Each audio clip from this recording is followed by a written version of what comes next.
bien, espero que todos estén bien del otro lado. Aquí tuve unos problemas técnicos que resolver. Yo manejo todo aquí, la consola, el volumen, la cámara, la cosa, las luces. Es algo muy sencillo y rudimentario, pero me tomó algún tiempo terminar de corregir unas cosas. Espero que todos estén bien del otro lado, espero que todo vaya bien. El asunto este de un podcast, porque a veces se hace largo, es que usted puede escuchar un podcast mientras hace otra cosa. Nada es como tener información alrededor que de todas maneras va a ser útil en algún momento, necesaria. Probablemente no le veamos mayor sentido ahora, pero sí es una manera de cultivar el conocimiento, es una forma de aprendizaje, sin lugar a duda, y lo puede escuchar de fondo. Hoy voy a hablar de algo que me pareció interesante y creo que complementario. Vamos a hablar un poquito de lo que es complementario respecto a otro video, que ya se lo voy a dejar por ahí. Yo hablé un poquito, creo que más rigurosamente imposible, porque ahí es un material muy denso. Hay muchas cosas que se han dicho al respecto, pero rapidito. Voy a hablar sobre esta continuación, quizás, vamos a decirle así, si queda más o menos decente, de el ser y la nada. Yo hablé de eso lo dijo Parménides en su momento, un presocrático, hace demasiado tiempo. Y cuando hablamos de presocrático, no solamente hablamos de antes de Cristo, ¿sí? Sino antes de Sócrates. Y no es que estoy asumiendo un personaje y otro como algo semejante, sino que estoy aludiendo y usándolo como referencia según el momento histórico. Eso es lo que estoy haciendo, por si acaso no se vayan a confundir por ahí quienes interpretan a su manera, según lo que yo estoy diciendo. Supuestamente es una cosa que nada tiene que ver con lo que yo estoy pensando en otra interpretación, pero esto es común, no lo voy a culpar, yo también hago eso. Y que tanto lo que uno dice que entendió es eso, sino más bien producto de mi inferencia, y de eso es lo que voy a hablar, inferencia, pero no desde el punto de vista, o por lo menos no tan específicamente como lo diría en su momento Peirce. Peirce, creo que yo he hablado de Peirce antes aquí, cuando él dice que además de esta conocida forma de investigación, vamos a decir como metodología, un método de la cuestión de la abducción, que fue la que se inventó Peirce, y la que conocemos nosotros tiene que ver con el método deductivo y el método inductivo. Bueno, ahora vamos a hablar un poco sobre el método de la abducción, que es esa cuestión que nosotros usamos cuando interpretamos, cuando estamos completando estos datos, siempre motivados por nuestra propia cognición previa, o sea, lo que conocemos y lo que evoca como recuerdo, porque justamente queda en la memoria y se va detonando, y puedes hacer un acto ostensivo inferencial. Es eso. Ya vamos a ver qué significa esto. Aquí tengo unas notas. Y es justamente cuando nosotros complementamos frases. Complementamos quiere decir este procesamiento del cerebro, que hablando del lenguaje, nos lleva a completar estos caracteres, hablando de un párrafo, por ejemplo, y tiene que ver con justamente si lo posicionamos en la escritura con la hermenéutica. Un paso más allá de la traducción es la interpretación, y uno más que tiene que ver o tendría necesariamente que usarse para terminar de completar esto es la inferencia, pero no ya desde el punto de vista de lo que yo crea que se dijo, porque esto es obvio, yo siempre voy a partir de mi propia subjetividad, sino que hacer una mirada más consciente y con ello detener un poco o mantener a raya la cuestión heurística que son los sesgos de información que yo mismo tengo, sesgos cognitivos que me llevan a traducciones que yo debo tener en cuenta de que probablemente no sea tanto el caso. De todas maneras, esto es imposible de anular, pero sí por lo menos de ser consciente de tal cosa. Estoy hablando de la posibilidad siempre permanente de que yo interfiera en lo que se quiso decir. Esto decía Lacan, ¿no? Una cosa es lo que yo quise decir a lo que el otro interpretó, la otredad. Claro, yo tengo mucha responsabilidad en lo que va a entender el otro. En la medida que yo sea más explícito o implícito, de todas maneras, no hay una regla que lleve a pensar de que el otro lo va a interpretar de cierta manera. Si es que yo no intencionalmente, siempre la lengua es intencionalidad, estoy poniendo palabras que junto con otras terminan dando un hilo conductor, una idea general de lo que yo quiero decir, que no sea tan oscura, que sea clara. Como decía Wittgenstein, de lo que no se puede hablar es mejor callar, diciéndole a los filósofos y a todo aquel que se atreva a decir en un discurso, hablado, escrito, lo que sea, como va a trascender en el tiempo, entonces trata de no ser tan enrollado en estas explicaciones, haciendo uso del lenguaje. Obviamente, no puede ser de otra manera. Si tú quieres que algo quede en el tiempo, tendrías que recurrir al lenguaje necesariamente. Si no lo exponemos a través del lenguaje, otro pudiera tener una interpretación de tal cosa y a lo mejor hablar de nosotros y escribir de nosotros, esto también ha pasado, de nuestro, no sé, legado, de nuestra vida. Hay historias de vida que según otro escribió y esta persona no necesariamente dejó registrado lo que es su propia valoración.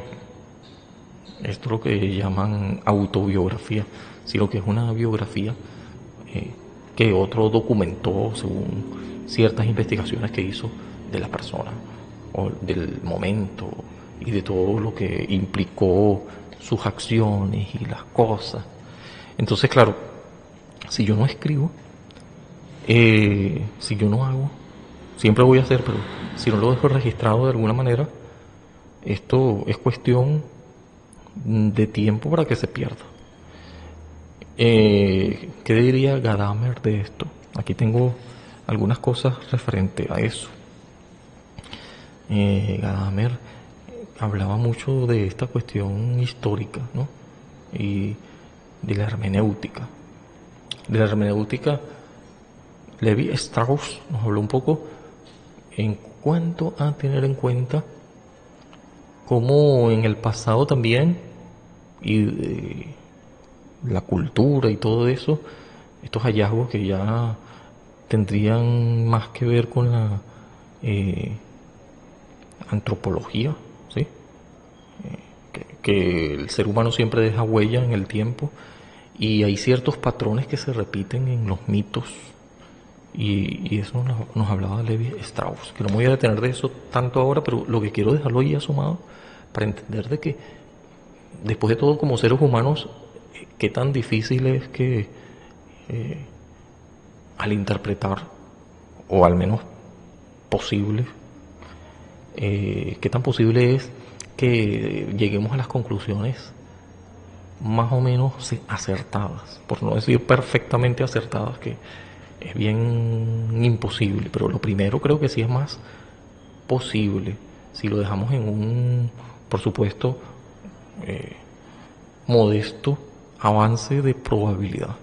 Es probable de que haya sido de cierta manera, que estos egipcios hayan querido decir esto y esto, y mientras más datos tengamos y cómo interpretemos estos datos, también va a influir, pero que si tienes datos suficientes, qué tan suficiente es eso, qué es suficiente acaso, pero si es que tiene dos palabritas, por eso es que cuando completamos, que tiene que ver con la percepción de patrones, cómo identificamos nosotros patrones permanentemente, nuestro cerebro nos ayuda, ¿sí? Que somos nosotros mismos, nada que ver con un dualismo mente-cerebro, sino una forma de, vamos a decir, humanizar el cerebro, es humano. El cerebro es como ente aparte, ente aparte. Entonces, la percepción de estos patrones, ese procesamiento del lenguaje, esta comprensión de las frases, esta comprensión de los rasgos que son oposiciones fonológicas distintivas al fin y al cabo, y esta posibilidad de completar, ¿sí? Tiene que ver con el procesamiento del lenguaje. Y es justamente esto lo que quería decirles a continuación. El cerebro humano tiene la capacidad de inferir y completar la información que falta, por ejemplo, un texto o una frase basándose en el contexto, en patrones previos, no sobre la nada. Mientras más datos estén, por aquí le voy a poner, por ejemplo, y esto aparece mucho en Facebook, yo hablé un poquito, eso aparece incluso como memes. Voy a ver si encuentro uno y lo voy a poner por aquí. Creo que en algún momento yo lo hice en algún episodio, o no sé si aquí o en la radio, o en otro momento. Capaz que lo hice directamente dando una clase y no quedó nada grabado, pero bueno, yo he hablado de esto ya antes. Y hay mucha gente que ha hablado de esto también. No nos vamos a mentir de que estamos descubriendo el agua tibia, pero sí me llama la atención poderosamente y por eso quería comunicarlo con ustedes. Comunicarlo con ustedes.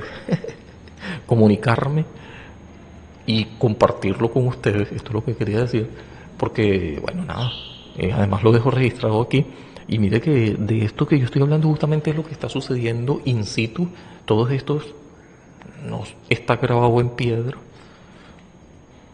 pero está en un patrón menos, en un formato menos destructible, creo yo, que es YouTube, que es esta forma digital, luces y ceros y unos y ceros, que bueno, nada, con el tiempo, imagínense que alguien, incluido yo mismo, dentro de 50 años, si es que todavía estoy vivo, me encuentro revisando mi canal de YouTube con sus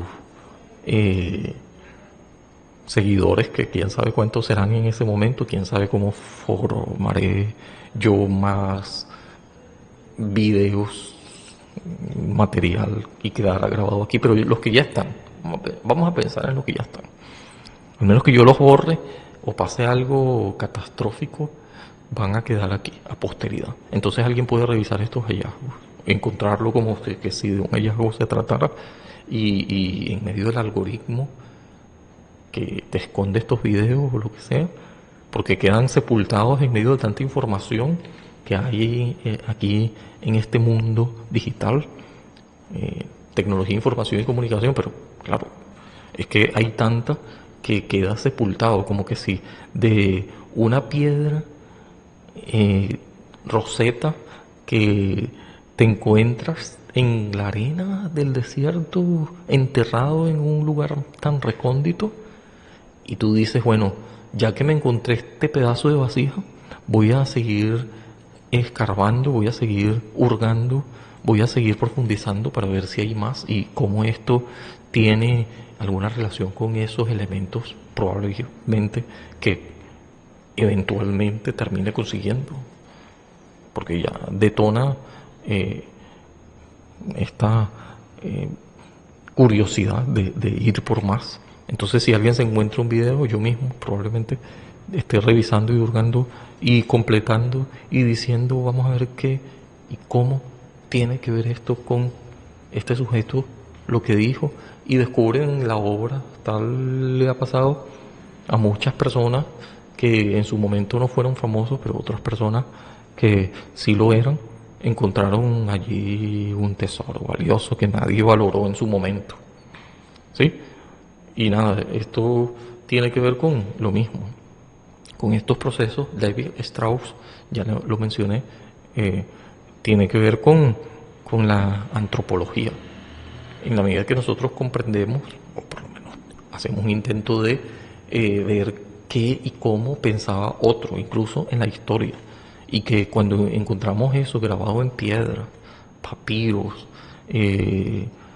pergaminos, códices, cualquier dispositivo, y ahora que tenemos este dispositivo de no solamente escribir, sino que quede grabado y a perpetuidad, porque no es tan expuesto a los elementos corrosivos, biodegradables, sino que es algo más duro que la roca, porque si se quiere, está grabado en formato electrónico, casi nada, ¿no? Esto es casi que indestructible y trasciende en el tiempo. Pudiera darse el caso con que sea trascendente en el tiempo con mucha más facilidad. Quiero decir que el problema estaría entonces en cómo yo consigo eso en medio de tanta información, queda sepultado. Y es allí donde hace falta entonces un buen motor de búsqueda que termine poniendo las palabras adecuadas para hallar esta información. En su momento yo pondría de relieve que quiero conseguir todo lo que tenga que ver con pedagogía, psicopedagogía, y entonces yo puedo aparecer. Pero ¿cuántas personas hablan de eso? Entonces, por supuesto, ya estaría yo en un nicho un poquito más delimitado y probablemente me pudieran encontrar. O yo pudiera encontrar a otro, da igual. ¿Sí? Pero todo esto tiene que ver porque es que yo puedo complementar información. Mi cerebro utiliza el conocimiento previo. Por eso es que la inteligencia artificial parece una amenaza, pero yo hice una prueba ya, ahí está un vídeo que lo dejé, creo que fue el último anterior a este, de Rápidamente, que hablaba sobre el asunto este ya ni me acuerdo, pero se lo voy a dejar por aquí. Creo que es el video inmediatamente anterior a este, si no estoy mal. Pero bueno, en fin, para no distraerme, hablé con la inteligencia artificial y obviamente yo tuve que colocar las preguntas, tengo que tener un conocimiento previo y nada, este me va a ayudar a formular las preguntas adecuadas. Si yo no formulo las preguntas adecuadas, la inteligencia artificial tampoco me va a ayudar tanto. Y si yo no tengo esta mente abierta para contrastar esta información, porque la inteligencia artificial me da data, pero que ella misma hurga en toda la red, y mira que se ha acumulado data importante, relevante, pero también fake news, mala información falsa, información o información fuera de contexto. O sea que podrá ser buena en un contexto, pero yo tendría que asegurarme de que eso me sirve a mí. Si le sirvió a otro, bien, pero ¿qué pasa? Capaz y ni siquiera eso tenga que ver conmigo. Por eso es que cuando consultamos allí y tratamos de sustituir al médico por la inteligencia artificial o por un psicólogo o por un profesional que sí te interpela más y es capaz de cuestionarte como profesional y no es que te está vendiendo humo, o más bien te está regalando los oídos, y caer en el sesgo de la confirmación es fácil con la inteligencia artificial. Cuidado con eso. Igual con el algoritmo que te está permanentemente asomando lo que a ti te gusta y prácticamente te está vendiendo una idea cautivadora, pero no necesariamente lo que necesitas, sino de alguna manera satisfaciendo tu ego. Es complicado, cuidado con eso, porque el cerebro utiliza el conocimiento previo, lo mismo hace la inteligencia artificial, ese conocimiento previo que está ahí acumulado, pero la diferencia abismal entre nosotros, inteligencia, vamos a llamarlo orgánica, inteligencia humana, es que nosotros sí que podemos, no sé si tan exitosamente, porque todo es perfectible y por supuesto contingente, y cuando hablamos del ser humano lleno de errores, pero lo que sí es que tenemos en cuenta también estos errores. Entonces nos pudiéramos decantar, no somos tan estrictos ni inflexibles, quiero pensar que no es así, por aquellas particularidades. Es decir, de que no todo es cuadrado, sino que hay ciertos patrones y formas de comportamiento que responden a no una generalidad tan universal, sino una particularidad, algo más específico que debe tenerse en cuenta. Entonces, lo cierto es que nuestro cerebro utiliza estos patrones para estructurar oraciones y para llenar estos vacíos y hace que el texto sea comprensible, retomando el tema del texto. Un ejemplo común de esto es el efecto de la paráfrasis, donde las personas pueden entender un mensaje incluso si algunas palabras están omitidas o alteradas, siempre que el contexto sea claro. También se relaciona con el fenómeno de la ilusión de las palabras o de la palabra, donde el cerebro completa palabras o frases que no están completamente escritas. Ya les decía, y creo que ya les puse por ahí, por aquí lo voy a poner otra vez, un ejemplo de eso. Ferdinand de Saussure,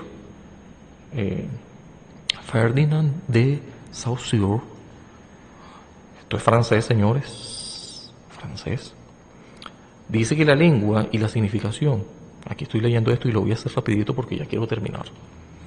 El significado de una palabra se construye, hablando de la lengua y la significación, que lo dije antes, de forma aislada. ¿Qué pasa con el significado de una palabra? Se construye a través de la relación entre los signos. Es decir, siempre está concatenado, tiene que ver con otro, con una referencia, ¿sí? De modo que la palabra no está sola, aislada, no significa nada. Es una unidad mínima sin significado.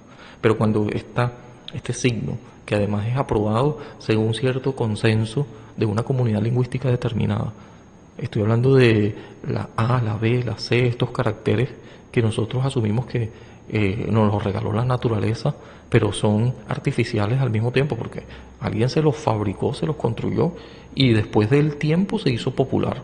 Eso es justamente lo que decía Friedrich Nietzsche cuando hablaba de que el lenguaje o la verdad, pero más específicamente el lenguaje, es un ejército móvil de metáforas, de metominias que alguien consiguió a través de las interrelaciones humanas hacer fijo a través del tiempo. Pero lo cierto es que es un significado en la medida que empieza a ser ajustado a alguna situación muy específica, lingüística, pero que tiene que ver con un consenso. El significado se deriva de las diferencias y las relaciones entre los términos, nos diría Saussure.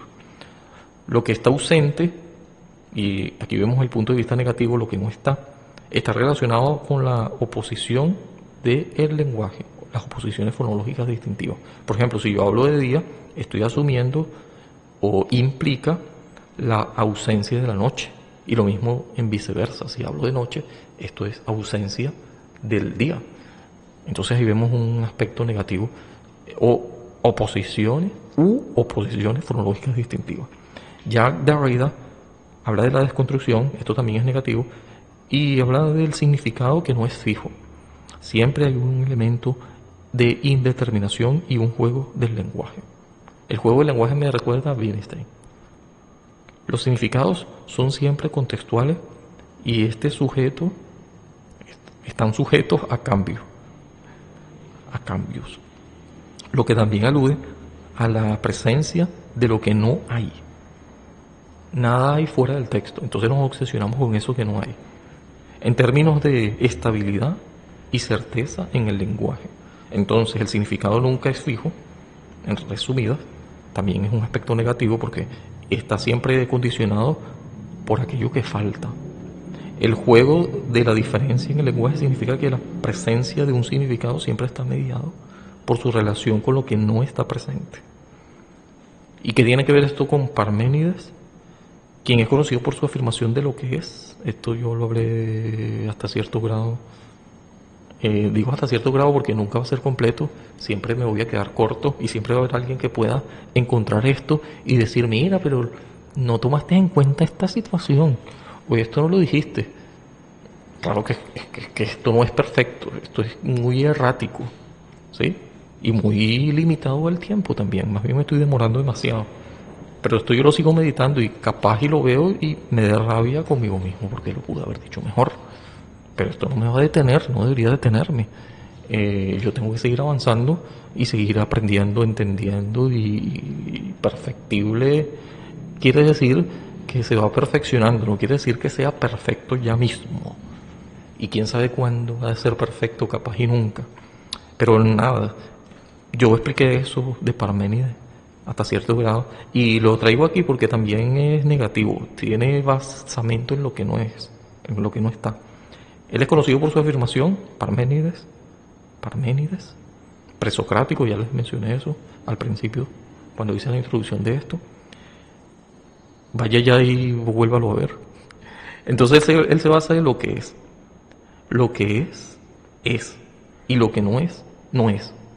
¡Wow! ¡Qué frase tan poderosa! Esto parece obvio, ¿no? Pero esto significa que el pensamiento y el ser son uno. Y que no puede haber vacío. Es decir, un no ser no puede existir. ¿Sí? No puede haber un vacío. No puede haber un vacío. De lo que existe y lo que no, que es la nada, por eso es que es negativo también, se convierte en un concepto necesario para entender la totalidad del ser. La nada. O sea que el hecho de que las cosas sean quiere decir de que siempre tuvo que haber venido de algo, de modo que hay una especie de causa-efecto necesaria, no tanto contingente sino necesaria. Es decir, que el vacío no existe, esta nada no existe en la medida de que este vacío siempre está ocupado por algo. Un vacío absoluto no es posible según Parménides. Entonces, lo ausente, lo que no está, tiene que ver con lo presente. ¿Por qué? Porque si hablamos de Gadamer, enfatiza, según la hermenéutica, ya yo les dije un poquito sobre eso, pero aquí tengo mi nota, donde la comprensión del presente está influenciada por la historia, aunque ésta no esté presente de manera tangible.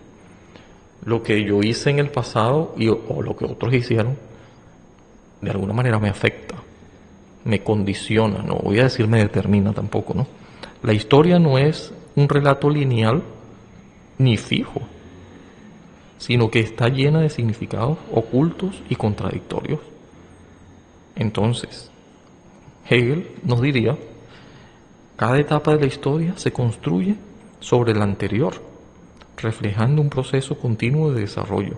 La dialéctica, o esta triada dialéctica que yo aquí señalé en algún momento, de lo que está en la afirmación, negación de la negación, o como diría también a su manera Schelling. Yo eso lo expliqué aquí cuando hablé de la totalidad, algo así, por ahí lo voy a poner por acá el video, donde yo hablé de eso. Disculpen que se me está yendo la voz también, pero quiero terminar. Y nada, yo les decía en ese vídeo, eso lo pueden asegurarse viendo el vídeo o por otros medios, es que la tríada dialéctica tiene que ver con Schelling, una vez más, lo que no depende de mí, que es el objeto, ¿sí?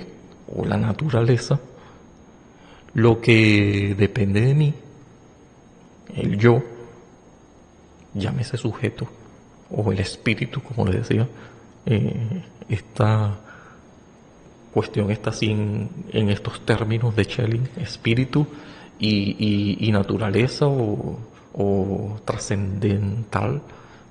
Esto viene del idealismo trascendental, por eso es que le digo que el vocabulario está sumido a eso, ¿no? Esto es alemán además y lo que hacemos nosotros es una interpretación de eso, es una traducción al español, que es discutible si mucho se ha debatido sobre si exactamente esta es la traducción más clara trasladada al español, pero nada, por lo menos hay un cierto consenso de que es el caso. Si lo leen en alemán mejor, ¿no? Pero bueno, tiene que ver con esto de Schelling, el hecho de lo que depende de mí, lo que no depende de mí, que tiene que ver con la naturaleza, lo que sí depende de mí, entonces tiene que ver con el sujeto que soy yo hasta cierto grado, y aquello que sería, en síntesis, lo que depende y lo que no depende de mí. O puesto en otros términos de Hegel, ahora me traslado a Hegel, lo que es el para sí, el en sí, el para sí y el en sí para sí. Esto suena a trabalengua, pero nada. El en sí es lo que está ahí, el objeto tal cual. Ahora, ¿cómo lo interpreto yo? Es el para sí. ¿Qué es lo que yo creo de eso? Y después vienen las otras dos cosas juntas, que es el en sí para sí. Y sería más o menos cómo se conformaría allí las síntesis, usando un vocabulario ahora refiriéndose prácticamente a lo mismo, pero en palabras de Karl Marx, tesis, antítesis, síntesis, que yo expliqué en un momento de ahora. ¿Por qué yo estoy hablando de esto, señores? Porque esto tiene que ver con el motor de la historia. Es decir, que se basa en la afirmación y la contradicción, y así esto se va dando. De modo que decir que lo positivo y lo negativo están ligados en una totalidad pudiera ser el caso, porque la verdad es que una cosa depende de otra en la medida de que no está aislada, no está aislada, pero tampoco está determinada. Es decir, no subestimemos lo que nosotros como un elemento más de esta estructura grandísima, que es bueno tener un conocimiento o comprensión, como decía Baruch Spinoza, si llamamos naturaleza en el sentido amplio, tal como Spinoza, a todo lo que existe, la totalidad, entonces estaríamos diciendo que yo, en la medida que comprendo mi lugar en este entramado, en esta estructura, llámese naturaleza, yo formo parte de ella, entonces yo soy naturaleza también. Nada, yo estaría primero más liberado porque comprendo. Entonces, en la medida que yo sé más de mi lugar y cómo yo puedo contribuir, ¿sí? Pero entonces hablamos del determinismo, todo está calculado. Esto es tema para otro día y mucho más denso, porque yo hasta qué grado puedo palanquear las cosas que ocurren. Soy dueño de verdad de mi destino, es decir, responsable pleno de mis actos, como decía también a su manera, hablando de esto del para sí, como un Dasein arrojado en el mundo. Esto justamente es alemán también, pero en palabras de Heidegger. Y en palabras de el francés, ahora, Sartre, no solamente arrojado al mundo como el ser ahí, sino yo puedo construirme.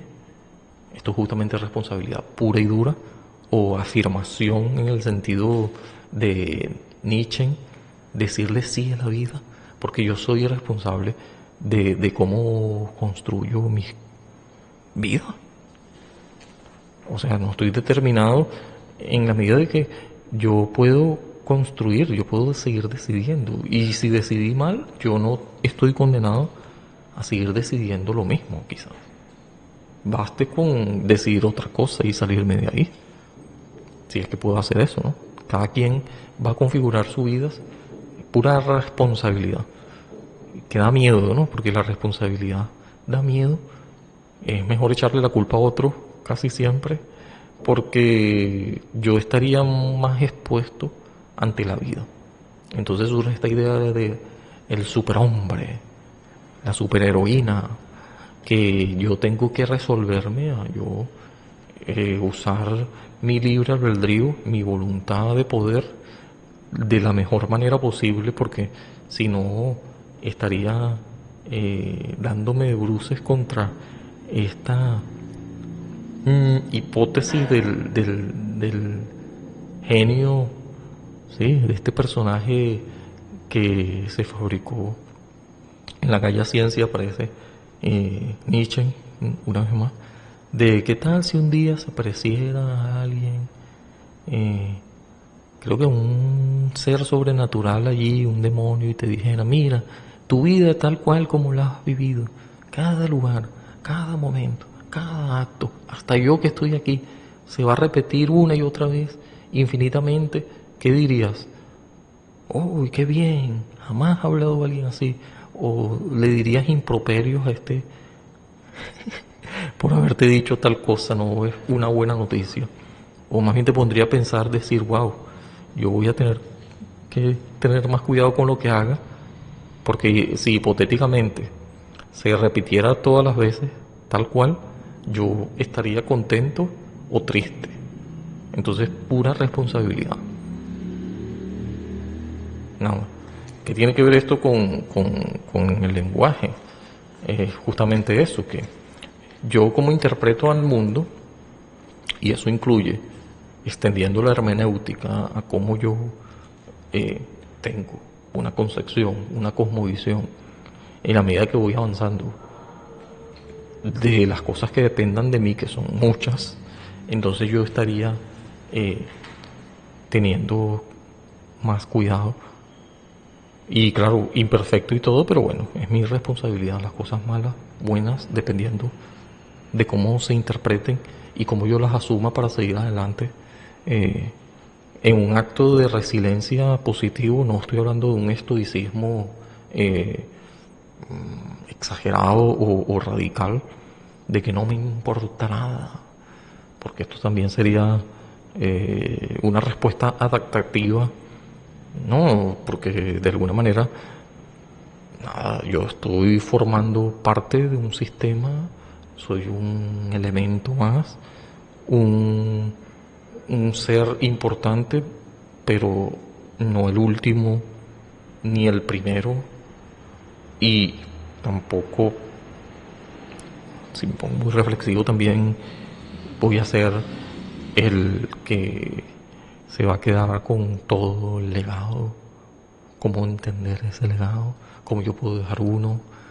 Y bueno, nada, esto tiene que ver con la lingüística en la medida de que cuando uno lee interpretando o decodificando códigos, yo voy a terminar de completarlos, pero yo también formo parte de justamente el proceso de interpretación en la medida que yo, y es algo muy individual al mismo tiempo, en este enfoque, al menos sí, tengo la plena responsabilidad de ver cómo y qué y para qué, hallándole un sentido, un significado a lo que estoy leyendo, a lo que estoy viendo, y este significado no debería ser rígido, porque me convierto en un dogmático, tampoco debería ser tan maleable como aquella cuestión que habló Bauman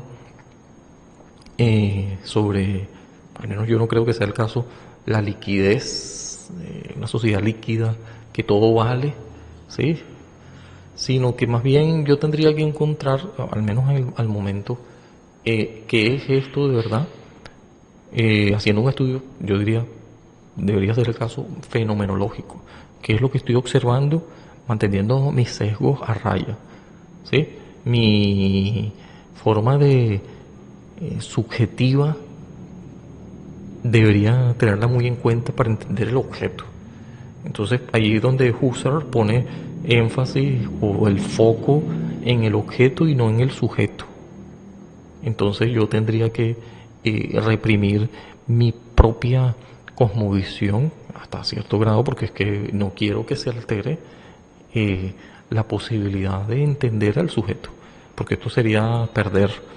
Es decir, si yo voy a leer un libro que son letras, yo lo voy a leer a mi manera, o voy a tratar de entender qué quería decir esta persona cuando escribió eso, cuál era el contexto, en qué estaba pensando.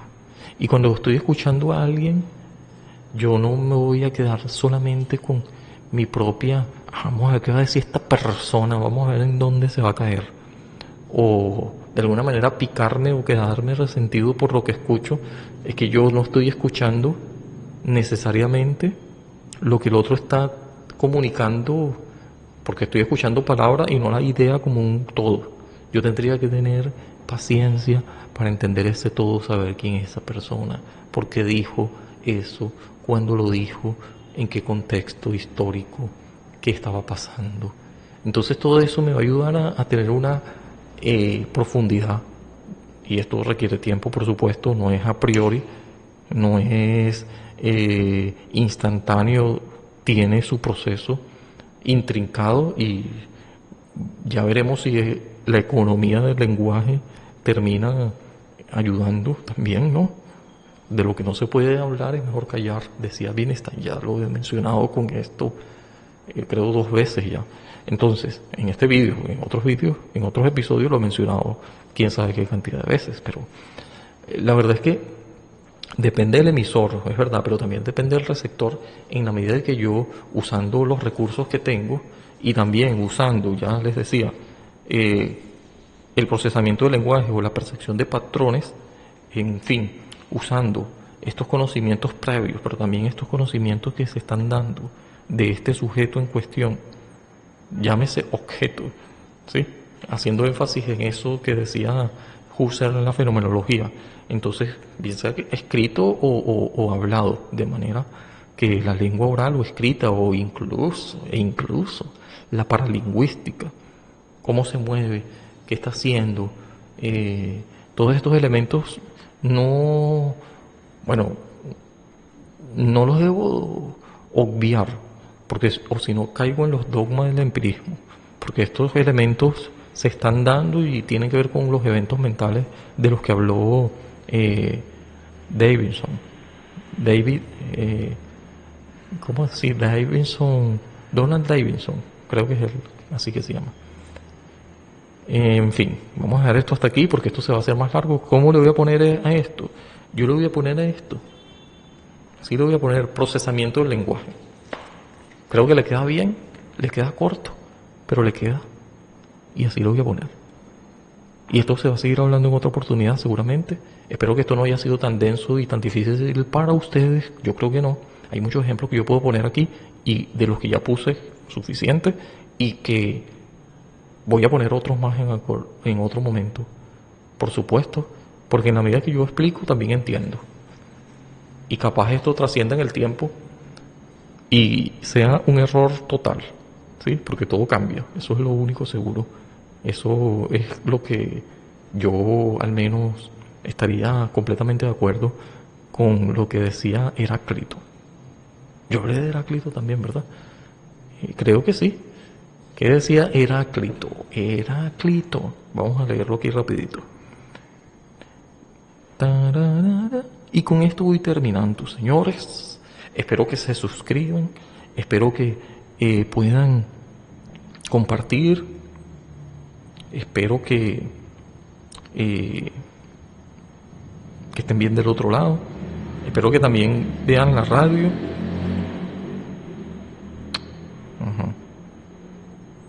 Heráclito habla de que todo cambia, todo fluye, pero yo quiero hablar de una frase en cuestión de Heráclito.